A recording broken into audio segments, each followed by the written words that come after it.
How's it going, guys? Welcome once again to December Christmas movies. And today's movie of the day is Love Actually. Love Actually is from 2003. 2003 was an impeccable year, especially for Christmas movies, because you had Love Actually, Elf, and Bad Santa all coming out the same year.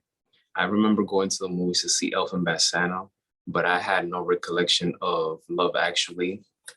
It's one of those movies where I saw parts of it in the years prior, or I should say in the recent years, but I've never seen the movie fully. But it's a movie that I've constantly been told from people to watch it. It's a good feel good Christmas movie. So I watched it yesterday and I enjoyed it. I enjoyed it.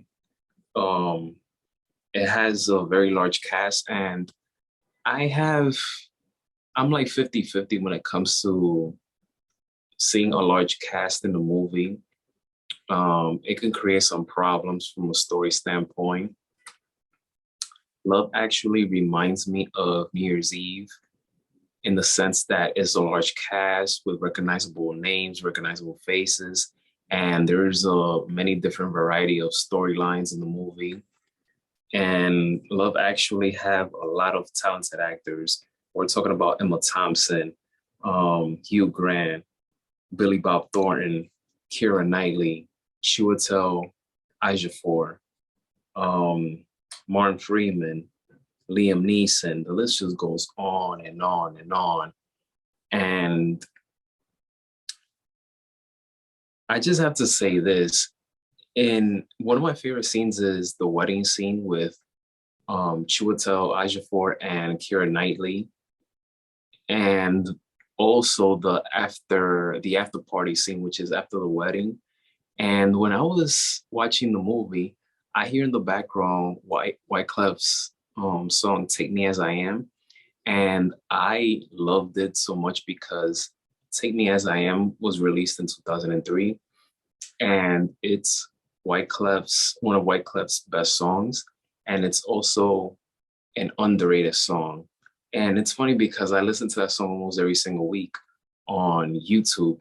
So the fact that I heard that song in this movie, I said, oh, I mean, the movie grabbed my attention the first 2, 3 minutes of the movie because of the narration. But then it wasn't until that particular scene, which was like 12, 13 minutes into the movie, that I said to myself, oh, this is gonna be a heck of a movie. And it turned out to be that way. The movie has great music score. I like the cinematography. They capture nice shots of of the setting of the movie. British actors, I admire them so much. They're very talented. A lot of these British actors like Emma Thompson, Hugh Grant, the list just goes on and on and on. They come from a theater background, and I'm a firm believer that if you can do stage, you can do anything. So that's great. One of my other favorite scenes is the press conference scenes with Hugh Grant and Billy Bob Thornton. And what led to that is before that, Hugh Grant, who plays the prime minister, his love interest is Natalie, who works for him. So when he went to look for the president, the US president, which is Billy Bob Thornton, he saw that Billy Bob Thornton was hitting on Natalie, and that created an awkwardness between them. So then when the press conference came, um, Billy Bob Thornton tried to play everything off, but Hugh Grant said, and he delivered an impeccable speech, which made that scene epic.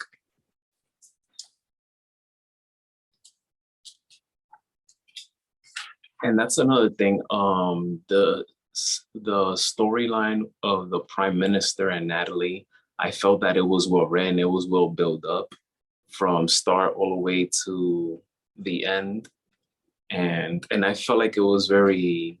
And I also like the scene where Hugh Grant was looking for Natalie, and then when he finally found her apartment, Um, her family members were there, so as a guy, that could be very nerve wracking because you're expecting just this perfect moment of you and the girl of your dreams or the girl that you like, and then you run into her family. That's a very nerve wracking moment. So it was well acted out on Hugh Grant's part.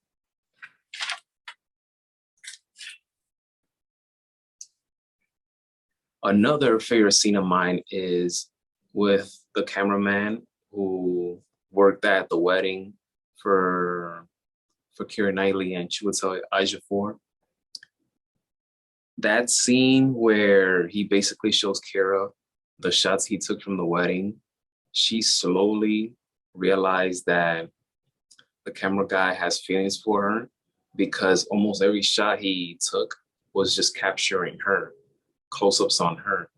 So that was a very well acted out scene. And it's definitely one of my favorite scenes of the movie because it set the stage of what's to come between the camera guy and her. So, and when he showed up to her place,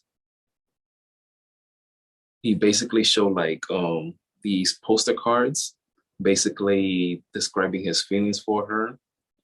And my my flaw, what I didn't really like about that scene is that okay, Keira, she went after him, she kissed him, she tap kissed him, and then went back to her apartment. I wish I could have.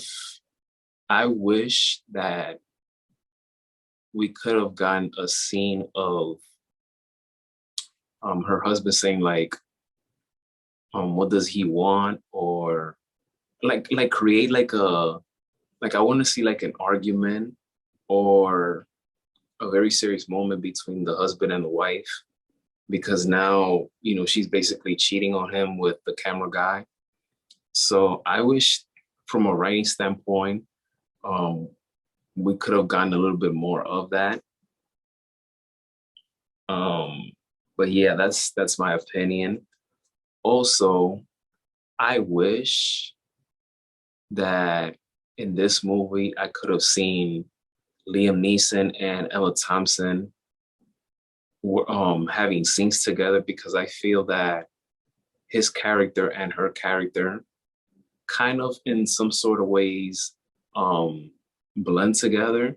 But me as a writer, because I'm a writer, I would have, played around with that to see how it would have worked.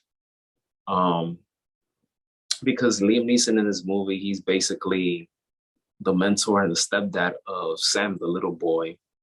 I wish that there could have been more for Liam Neeson, but I wish if it were Emma Thompson, how that chemistry would have been like. That's just the curiosity out of me.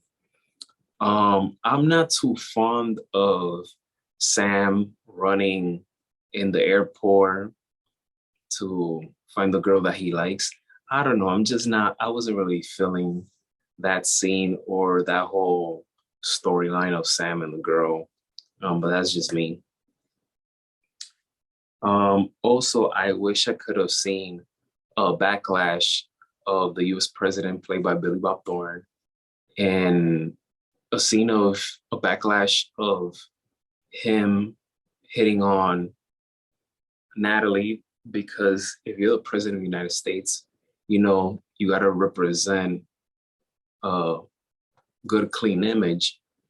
And the fact that he was hitting on an employee um, from a different country, I wish we could have gotten uh, a much more storyline behind that. But I understand that in this movie, you have so many characters, so many actors, different storylines, and probably that would have milked it even more. But it's just little tweaks here and there um, that I would have done just to give it a try. But overall, this is a very solid movie.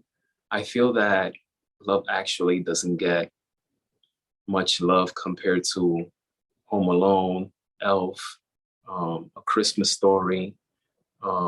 National Lampoon's Christmas Vacation, but Love Actually is definitely to have on the list for Christmas movies to watch.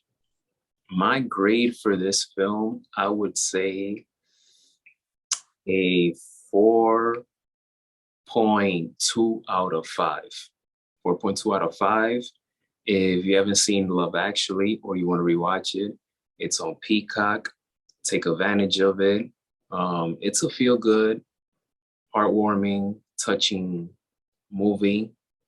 And I can't believe that next year will make it 20 years that the movie was released, but definitely you should watch it. Thank you for watching this video. Hit that thumbs up.